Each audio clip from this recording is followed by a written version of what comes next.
What you're about to hear is going to shock the entire wrestling world, and I'm not talking about your typical Monday night drama. I'm talking about the complete and total dismantling of one of the most dominant forces WWE has ever seen. Brock Lesnar, the Beast Incarnate, the man who has terrorized WWE for over 2 decades, the same monster who conquered the Undertaker's streak, the same beast who made grown men look like children in that ring. His era? Finished, done, obliterated. And the man who pulled the trigger? Triple H. The game himself just made the most ruthless business decision in modern WWE history. But here's the kicker that's going to make your blood boil. It wasn't because of anything Lesnar did wrong in the ring. Oh no. It was because a 26-year-old wrecking machine named Braun Breaker just proved that the future doesn't need the past anymore. And if you think this is just another rumor, another clickbait story, you better stick around, because the receipts I'm about to show you will change everything you thought you knew about WWE's power structure. I'm about to expose the real reason why Triple H is systematically erasing Brock Lesnar from WWE's future, and trust me, it's not what you think. The bomb drops. Let me paint you the picture of what really went down behind closed doors at WWE headquarters. For months, we've been watching Bron Breakker absolutely demolish everyone put in front of him. The Intercontinental Championship? Child's play. Veteran superstars? Tossed around like rag dolls. This man has been on an unstoppable tear that hasn't been seen since a young Brock Lesnar debuted and destroyed everyone in his path 20+ years ago. And that's exactly the problem. See, Triple H has been sitting in his office, watching the same footage we've all been watching. He's seen Bron Breakker throw Ricochet across the ring like he was a cruiserweight. He's watched this absolute unit spear people through the barricade with the same intensity that made Goldberg a household name. He's witnessed firsthand as Braun channels that Steiner genetics into pure, unfiltered destruction. But here's where it gets interesting. Here's where the game started doing the math that would ultimately seal Brock Lesnar's fate. Triple H looked at the numbers. Brock Lesnar's contract? We're talking millions per appearance. Millions for a part-timer who shows up 5, maybe 6 times a year. Millions for a guy who, let's be honest, has been phoning it in for the last several years with suplex spam matches that we can predict beat by beat before the bell even rings. Then Triple H looked at Bron Breakker. Full-time talent, hungry, legitimately scary in that ring. Youngest Intercontinental Champion in decades, the son of Rick Steiner and nephew of Scott Steiner, carrying that legendary family legacy on his massive shoulders. And here's the calculation that changed everything. Why pay millions for nostalgia when you can build a new monster that fans will pay to see for the next 15 years? But it wasn't just about money. Oh no, this runs deeper. Triple H remembers. He remembers what it was like being the guy who was supposed to pass the torch.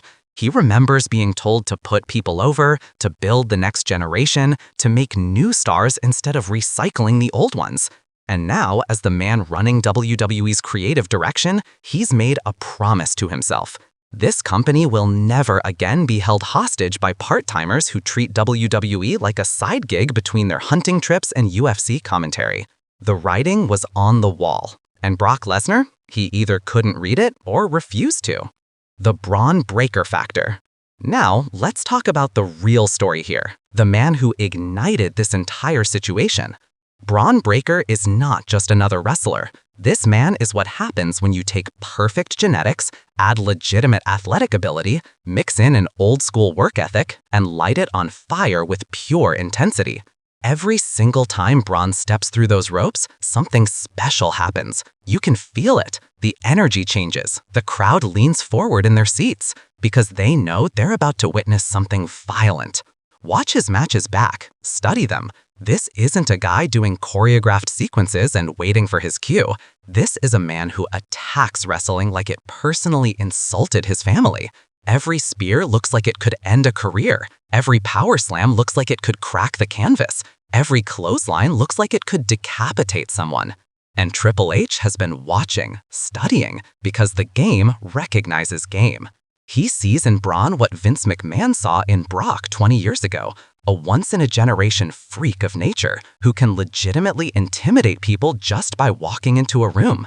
A guy who doesn't need a microphone to get over because his presence speaks louder than any promo ever could. But here's where this situation explosive.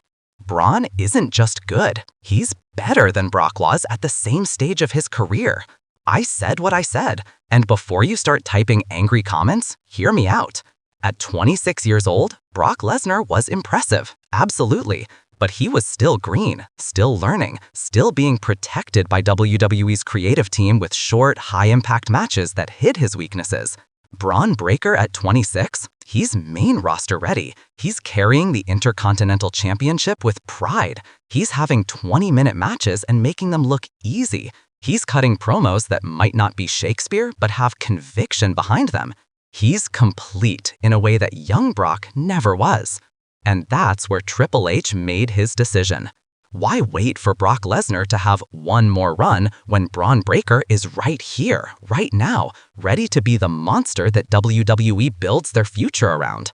The match was already set up perfectly. All the pieces were in place. Braun's momentum was at an all-time high. The Intercontinental Championship had been elevated back to its prestigious status. The time was right to make the move that would define WWE's next era.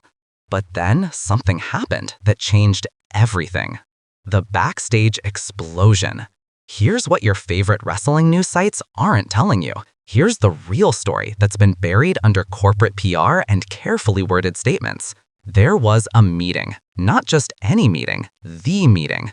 Triple H, Bruce Pritchard, Nick Khan, and yes, even Paul Heyman were in the room. They were discussing the future, planning out the next 6 months, mapping out WrestleMania season. And someone brought up Brock Lesnar. The pitch was simple. Brock comes back, has a program with Bron Breakker, passes the torch in a huge match at a premium live event, rides off into the sunset with one final paycheck, and everyone's happy. On paper, perfect, a dream scenario. But Triple H, he asked the question that nobody else wanted to ask. What happens when Brock doesn't want to lose? Dead silence. Because everyone in that room knows Brock's history. We've all know it. We've seen it play out in real time over the years. Brock Lesnar has creative control written into his contract. Brock Lesnar doesn't do jobs unless he agrees to do jobs. Brock Lesnar walked out of WWE before when he didn't get his way. Brock Lesnar literally went to UFC, became heavyweight champion, and proved he didn't need wrestling. And Triple H, having been in this business for over 30 years, having dealt with egos and politics and power plays his entire career, he asked the one question that mattered. Are we really going to build the biggest angle of the year around a guy who might just say no when it's time to actually pull the trigger? Paul Heyman, Brock's longtime advocate and mouthpiece, tried to smooth things over, tried to guarantee that Brock would do business, that Brock understood the assignment, that Brock wanted to help build the next generation. But Triple H wasn't buying it. And here's why. Because just months earlier, there were rumblings, backstage whispers, stories about Brock being unhappy with his positioning, about Brock making demands, about Brock wanting guarantees about his creative direction before he'd even consider putting anyone over clean. And that's when the game made his move. Not with a discussion, not with a negotiation, with a decision. We don't need him. We've got our monster, and he's here every single week. The room went nuclear because what Triple H just said wasn't just about Brock Lesnar. It was about every part-timer who thought they could hold WWE's future hostage. It was a declaration of war against the old guard. It was Triple H saying the inmates are no longer running the asylum. But it gets better, or worse, depending on which side of this you're on. The power play. Now you have to understand the politics at play here. This isn't just about wrestling. This is about control. This is about power. This is about who gets to decide WWE's direction for the next decade. Under Vince McMahon's regime, the part-timers ran the show. Brock Lesnar could show up, squash full-time talent, take his briefcase full of money, and disappear for months. Roman Reigns was the only one protected enough to actually beat him. The Undertaker got WrestleMania matches whenever he wanted them. Goldberg won the Universal with barely any build-up. The message was clear. If you were a legend from the past, you were more valuable than the current roster. But Triple H, he lived through that era. He was part of that era. And now, with the keys to the kingdom, he's doing something revolutionary. He's prioritizing the present over the past. Look at the evidence across WWE's brands right now. Look at who's being pushed. Look at who's getting the spotlight. It's not nostalgia acts. It's not part-timers. It's the people who show up every single week and earn their positions. Cody Rhodes finishing his story. Rhea Ripley becoming a megastar. Gunther having the Intercontinental Championship reign of the century before moving up. The Bloodline saga prioritizing storytelling over cheap pops.